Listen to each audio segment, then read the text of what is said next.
Assalamualaikum warahmatullahi wabarakatuh. Halo semua, jumpa lagi dengan Investor Happy. Oke, video kali ini kita akan bahas salah satu emiten yang cukup menarik ya. Menarik. Dan emiten ini dulu cukup volatile, saat ini lagi slow-slownya ya. Dan ini sudah turun parah. Dan kita akan lihat ya secara laporan keuangan seperti apa. Tapi sebelum pembahasan seperti biasa, kita disclaimer dulu bahwa di sini hanya sebatas berbagi informasi, bukan ajakan untuk beli ataupun jual di emiten yang terkait di video ini. Nah, kita akan bahas saham BP ya. Sekali lagi aku nggak nyaranin ya teman-teman untuk beli ini. Nah, ini hanya sekitar sharing ya. Nah, kita akan baca dari beberapa data ya. Nah, saham BP atau Astrindo Nusantara Infrastruktur ya. Ini hari ini dia close di 140.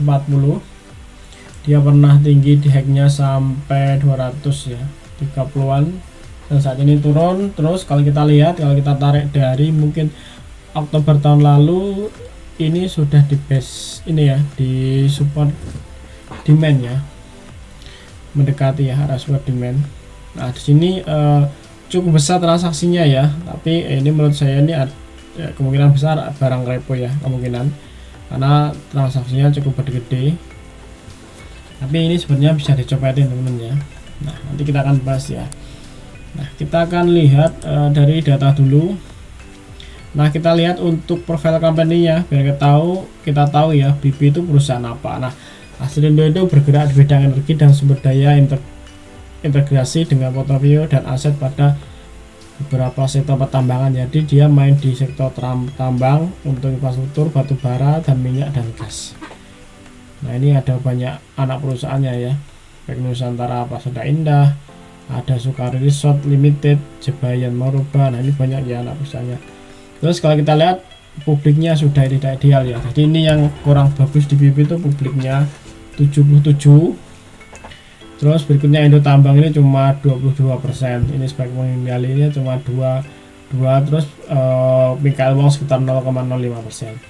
Tapi yang cukup menarik tuh ini ya, Desember 2002 ini pemegang saham sekitar 216.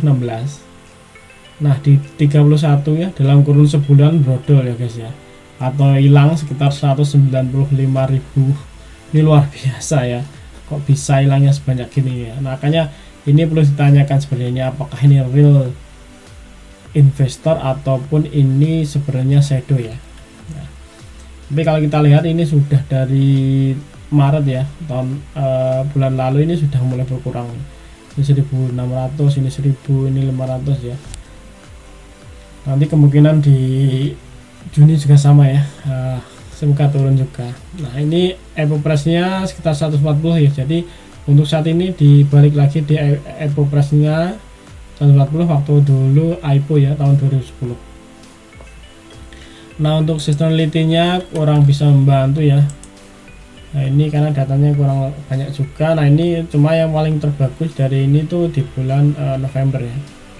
Nah, sudah itu. Nah, kita lihat untuk laporan keuangan ya teman-teman. Nah, ini per kuartal 1 2003.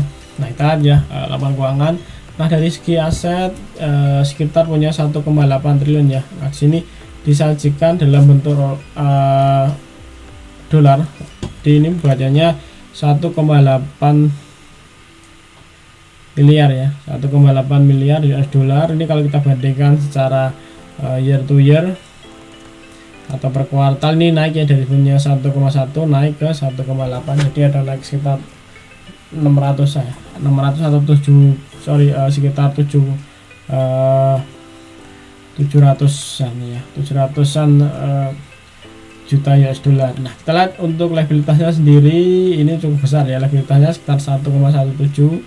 Ini naik ya 100% dari sebelumnya 594 naik ke 100,17. Nah, untuk EPS-nya masih sekitar 643. Nah, ini kalau kita bandingkan secara year to year ini naik ya, dari sebelumnya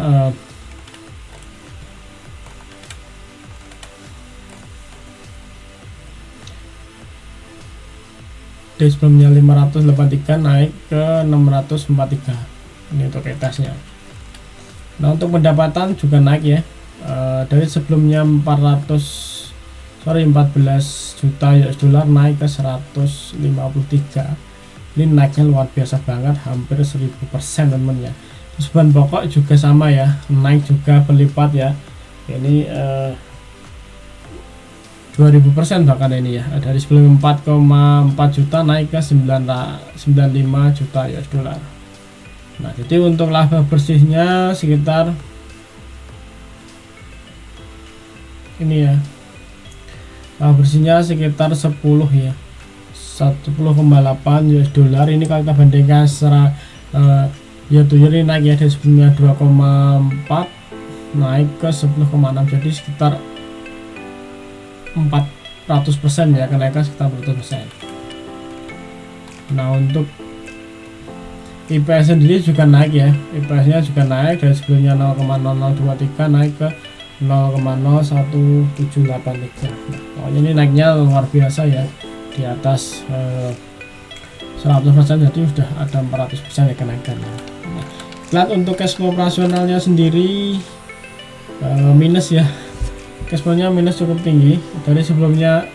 Sorry guys, untuk cash flow operasional ternyata masih positif, bahkan naik ya, dari sebelumnya 359 naik ke 24 juta ya, 24 juta US dollar. Nah ini naiknya signifikan banget ya, dari 300 naik ke 24, ini sekitar 6 ini ya 8 ya, 800% atau 8000% ya kenaikan dari cash flow operasional ya. Oke, dari segi laporan keuangan ini naik ya, ada kenaikan kinerja, ada kenaikan dari cash flow operasional, dan kenaikan dari sisi labanya juga ya. Nah ada kenaikan. Terus kita lihat ya untuk chartnya, area mana yang paling bagus untuk beli. Nah kalau kita lihat ya, ini kalau menurut saya ya, ini sebenarnya ada area demand dari sini ya. Nah mungkin strateginya kalau jebol area sini out ya. Nah demand sini out, demandnya itu kalau lebih di range 126 sampai 136 teman-teman. Nah, di range itu untuk saat ini masih harga 140. Nanti kita tungguin ya, kenapa ini tiap masuk box ini selalu mantul ya, kecenderungan seperti itu. Ini sudah terbatas dari Juli 2002, artinya kalau tarik tahun depan itu sudah ini ya, udah 1 tahun lebih. Support ini dites ya, ini cukup kuat ya, ini sering masuk sini mantul, masuk area sini mantul ya, masuk area sini mantul, masuk area sini mantul. Nah kayak gitu ya. Jadi oke, kalau kita ringkas secara fundamental, ada perbaikan kinerja ya, ada perbaikan kinerja, pendapatan naik, efisiensi operasional juga bagus. Nah yang kurang bagus nih satu ya, di sini dari segi pemegang saham ya, pemegang saham terlalu gede untuk sisi masyarakat, sekitar 77%. Harusnya ideal ya di bawah 30-an, ideal paling bagus ya. Nah seperti itu ya, jadi strateginya bisa aja beli area demand sini, nanti kalau jebol area demand buang kayak gitu ya, karena nanti mungkin akan menuju ke support di sini ya. Nah atau teman mau nunggu di harga bawah sini silakan ya, atau di area sini ya silakan. Nah oke, kurang lebih seperti itu ya untuk bagi informasi untuk saham ya, PP ya, semoga bermanfaat ya. Oke, kalau teman ada request atau pertanyaan silahkan aja tulis di kolom komentar. Oke, terima kasih semua yang sudah nonton video ini, sampai ketemu di video berikutnya. Happy cuan and happy investor, bye bye.